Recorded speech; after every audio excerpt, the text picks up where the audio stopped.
Hello, और कैसे हो आप सभी? I hope you all are fine. चलिए आज मैं आपका अगला टॉपिक और जो आपका लास्ट टॉपिक भी है वो डिस्कस कर देता हूँ। Today's topic is subject verb agreement. Okay, subject verb agreement. यहां पर आपको ध्यान रखना है कि सिंगुलर नाउन के साथ तो सिंगुलर वर्ब लगाते हैं और प्लूरल नाउन के साथ में प्लूरल वर्ब का यूज करते हैं।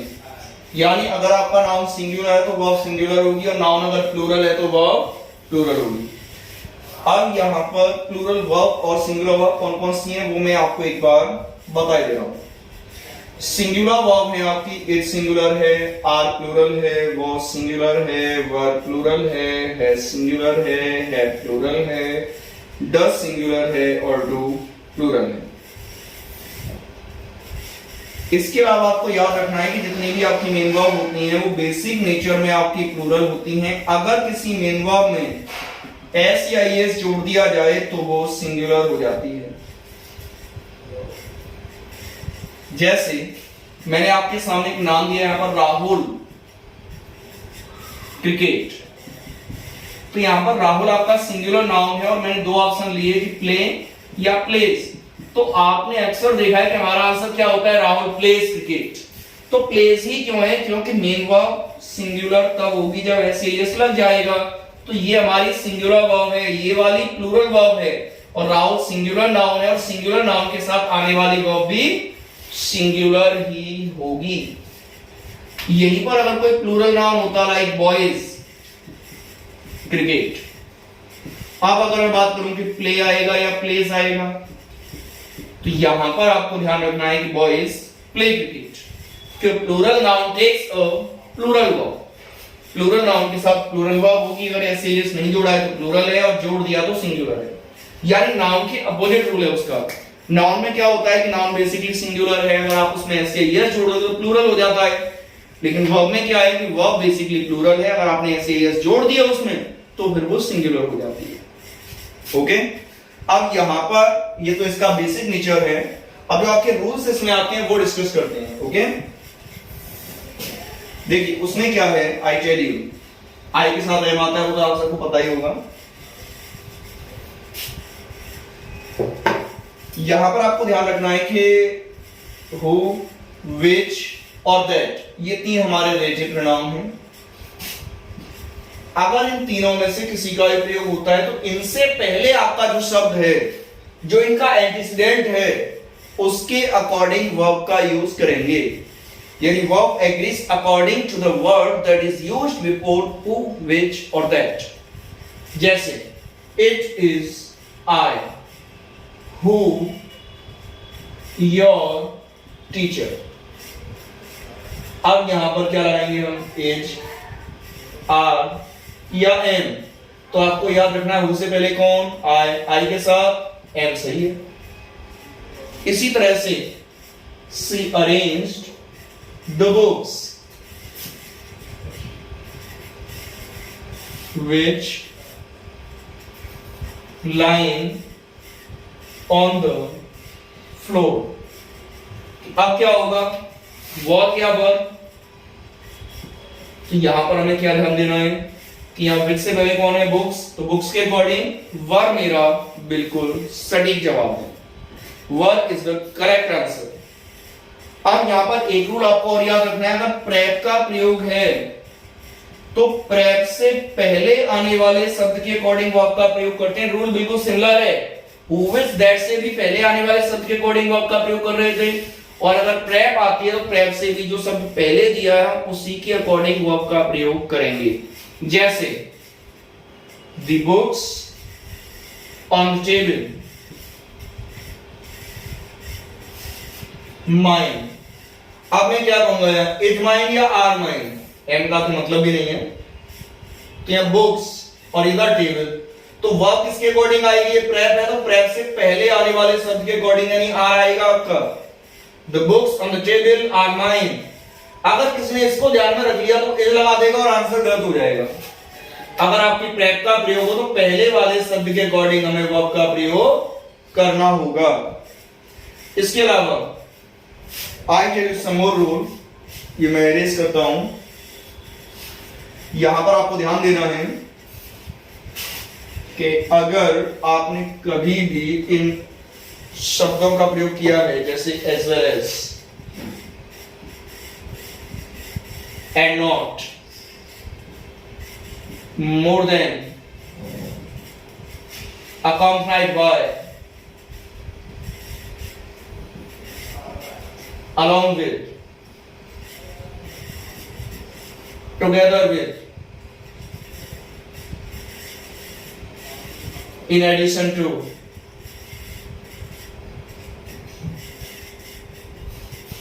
and besides, अगर आपने इनका प्रयोग किया तो आपको याद रखना है कि इनसे पहले आने वाले शब्द के अकॉर्डिंग वर्ब का प्रयोग करेंगे। यानी ये रूल भी बाकी के दो नियमों की तरह है, पहले वाले शब्द के अकॉर्डिंग ही वर्ब लगानी है। जैसे मैंने आपसे कहा you as well as I, a learner, कि क्या लगाना है अब, आर या एम, तो आपको याद रखना है एज वेल एज से पहले कौन है, यू, तो यू के अकॉर्डिंग आर सही है, एम गलत है। इसी तरह से अगर मैं कहूं कि she along with her friends visited the Taj, कि वर्ब लगानी है। अब मैंने कहा हैज या है, तो आपने क्या देखा, अलोंग विद से पहले कौन है, सी, तो सी के अकॉर्डिंग हैज सही है, हैव गलत है। कि she along with her friends has visited the Taj, अक्सर हम लोग फ्रेंड्स को देख के हैव लगा जाते हैं जो कि आंसर गलत हो जाता है। तो अगर ये जो 8 शब्द हैं as well as, and not, more than, accompanied by, along with, together with, in addition to, as well as, besides, तो इनके आने पर जो शब्द पहले दिया है उसी के अनुसार वर्ब का प्रयोग करना होगा। अब देखते हैं आगे। यहां पर आपको एक और बात याद रखनी है कि अगर और, नॉर या बड़ा सो आपको लिखते हैं, कौन कौन, और इधर लिख देता हूं मैं, और, नॉर व बड़ा सो, तो इन तीनों के याद रखना है कि इनके बाद में जो शब्द होगा, इनके बाद में उस शब्द के अकॉर्डिंग आपको वर्ब का प्रयोग करना होगा। जैसे यू और आई, गिल्टी। अब फिर वही ऑप्शन दी मैंने आपको, आर या एम, तो अब मैंने क्या कहा है, और के बाद में कौन है, आई है, तो आई के अकॉर्डिंग एम सही है, कि यू और आई एम गिल्टी। इसी तरह से मैंने कहा neither she nor her friends there, option A was, option B were. तो क्या लगाना, नॉर के बाद में कौन है, हर फ्रेंड्स, के तो बहुत सारे हैं, बहुत सारे, इसका मतलब प्लूरल वर्ब आएगी। प्लूरल वर्ब कौन सी है, वर है, तो वर आपका आंसर हो गया। यानी और, नॉर व बट आंसर के बाद में आपका जो भी शब्द दे रखा है हम उसी शब्द के अनुसार वर्ब का प्रयोग करेंगे। नाउ अगले रूल की तरफ बढ़ते हैं। And the next rule is most of, all of, some of और पार्ट ऑफ, इनके बाद में जैसा नाउन होगा वैसी वर्ब होगी। इनके बाद जैसा नाउन वैसी वर्ब, यानी अगर इनके बाद में आने वाला नाउन सिंगुलर है तो सिंगुलर वर्ब होगी, इनके बाद आने वाला नाउन अगर प्लूरल है तो प्लूरल वर्ब होगी। लाइक मैंने आपसे कहा मोस्ट ऑफ द गर्ल्स, अब यहां पर मैं कुछ भी लगा दूं, most of the girls, all of the girls, some of the girls, part of का मतलब कोई भी हिस्सा, जैसे 1/3 of the girls, 1/4 of the girls, talkative. Answer आपका सेम ही होगा, दोनों में हमें गर्ल्स के अकॉर्डिंग वर्ब लगानी है। तो मैंने कहा एज या आर, तो ऑब्वियसली आर, कि most of the girls are talkative, all of the girls are talkative, some of the girls are talkative, 1/3 of the girls are talkative. लेकिन अगर यहां पर कोई अनकाउंटेबल नाउन आ जाए, like most of the work, pending, option A is, option B are. तो हम क्या कहेंगे, इज पेंडिंग, क्योंकि ये नाउन सिंगुलर है। क्या most of the work is pending, all of the work is pending, some of the work is pending. इसी तरह से 1/3 of the work is pending. तो हर कंडीशन में आपको यहाँ पर जो नाउन है उसी के अकॉर्डिंग वर्ब का प्रयोग करना होगा। अगर ये नाउन प्लूरल है तो प्लूरल वर्ब, सिंगुलर है तो सिंगुलर वर्ब। ओके, अब बढ़ते हैं इसमें आगे।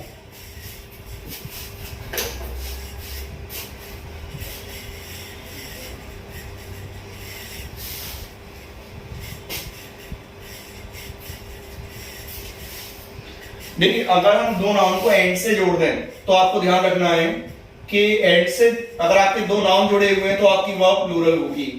जैसे मैंने आपसे कहा राम एंड श्याम कम, तो हैज या है, तो आपको याद रखना है कि यहां पर आंसर मेरा हो गया है। बट अगर यहां पर आर्टिकल के प्रयोग की बात हो, एंड से जुड़े हुए दो नाउन हैं और आर्टिकल एक है, कितने आर्टिकल हैं, एक आर्टिकल है तो सिंगुलर वर्ब होगी, और अगर आपके दो आर्टिकल हैं यानी दोनों से पहले आर्टिकल है तो प्लूरल वर्ब होगी। जैसे द विकेट कीपर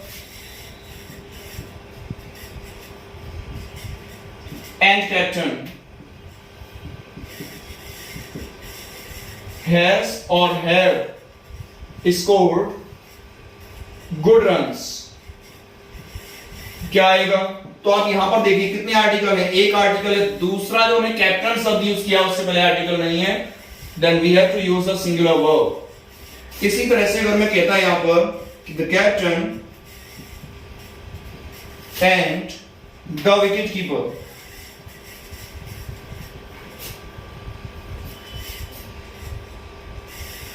हैज और हैव स्कोर्ड गुड रन्स। अब मेरा आंसर क्या होगा, तो मैंने क्या देखा कि यहाँ कैप्टन से पहले भी आर्टिकल दिया, विकेट कीपर से पहले भी आर्टिकल दिया, इसका मतलब प्लूरल वर्ब का प्रयोग करना है, सिंगुलर का नहीं करना है, ये हमें ध्यान रखना है।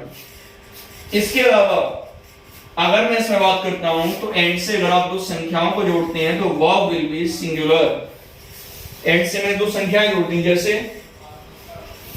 यानी एंड से अगर आपके नंबर्स जुड़ेंगे तो उस कंडीशन में आपकी वर्ब सिंगुलर हो जाएगी। जैसे मैंने कहा 2 and 2 मेक और मेक्स 4, तो यहां पर याद रखना है मेक्स आंसर होगा, मेक नहीं, सिंगुलर वर्ब होगी। हालांकि आजकल जो बुक्स हैं उसमें दिया है कि मेक को भी सही माना जाता है, लेकिन अगर परीक्षाओं में प्रश्न आए तो आपको सिंगुलर वर्ब ही लगानी है, क्योंकि आज तक हमेशा से सिंगुलर वर्ब ही करेक्ट मानी गई है। जो आपके मॉडर्न राइटर्स हैं वो ये कह रहे हैं कि यहाँ पर मेक और मेक्स दोनों करेक्ट होते हैं। ओके, तो उनके अकॉर्डिंग हमें नहीं सोचना है, हमें सोचना है अपने एग्जाम के अकॉर्डिंग। अब अगर हम इसमें आगे बढ़ते हैं तो आपको ध्यान रखना है कि एंड से जुड़े हुए नाउन से पहले, एंड से आपके नाउन जुड़े हुए हैं, अगर उसमें कहीं पर भी ईच या एवरी का प्रयोग हो गया तो आपकी वर्ब सिंगुलर होगी। कैसी होगी, सिंगुलर वर्ब। कब, जब आपके एंड से जुड़े हुए किसी भी नाउन से पहले ईच या एवरी का यूज हो जाएगा, चाहे वो एक से पहले हो चाहे वो दोनों से पहले हो, doesn't matter, verb will be singular. जैसे each boy and each girl honest. तो यहां इज या आर अगर ऑप्शन ए से मिले तो इज सही है, आर गलत है। अब मान लीजिए कि ये वाला ईच मैं हटा दूं, मैंने ये वाला ईच हटा दिया, तब भी मेरी वर्ब इज ही रहेगी, सिंगुलर ही रहेगी। यानी इससे कोई फर्क नहीं पड़ता है कि मैं ईच का प्रयोग एक नाउन से पहले करूं या दोनों नाउन से पहले कर दूं, verb will be singular in both the conditions. Okay, इसके अलावा आपको याद रखना है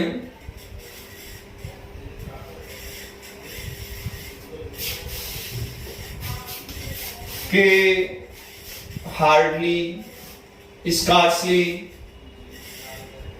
या नो सूनर, इनमें से अगर किसी से भी मैं अपने सेंटेंस को स्टार्ट करूं तो इनके तुरंत बाद हेल्पिंग वर्ब का होना आवश्यक है। अगर हेल्पिंग वर्ब इनके बाद नहीं है तो वो गलत है। जैसे मैंने आपको सेंटेंस दिया कि hardly I had reached station when the train left. आपको ये पूछा आपसे कि इसमें गलती क्या है, तो गलती ये है कि यहां पर आई हैड नहीं होगा, हैड आई होगा। Hardly had I reached station when the train left. इसी तरह से मैंने आपसे कहा कि no sooner she looks at me then I down my eyes. अब क्या गलती है, नो सूनर के बाद हेल्पिंग वर्ब नहीं है, ये गलती है। प्रेजेंट इंडेफिनिट तो पहले आएगा डज सी लुक, कि no sooner does she look at me then I down my eyes. तो ये आपके सब्जेक्ट वर्ब एग्रीमेंट के रूल्स हैं जो कि आपको हर समय दिमाग में रखने हैं। तो इसी के साथ आपकी इंग्लिश समाप्त होती है। बाकी सारे टॉपिक्स आप पढ़ चुके हैं। नाउन मैंने आपको खुद पढ़ाया था। इसके अलावा अगर मैं बात करता हूं तो प्रोनाउन हम पढ़ चुके हैं, एडजेक्टिव पढ़ चुके हैं, वर्ब पढ़ चुके हैं, एडवर्ब पढ़ चुके हैं, कंजंक्शन पढ़ चुके हैं, प्रेप पढ़ चुके हैं, एक्टिव पैसिव वॉइस पढ़ चुके हैं, सेंटेंस पढ़ चुके हैं। तो ये एक टॉपिक था जो आपको एक्टिव पैसिव वॉइस भी पढ़ लिया आपने, जो अभी तक नहीं हुआ था ये भी अब हमने पढ़ लिया। इसी के साथ इंग्लिश के सारे टॉपिक्स आपके कंप्लीट होते हैं। क्वेश्चन टैग की भी मैंने वीडियो बना दी है, तो अब आपके सारे टॉपिक कंप्लीट हैं। तो आज की क्लास में विराम देते हैं। Thank you very much.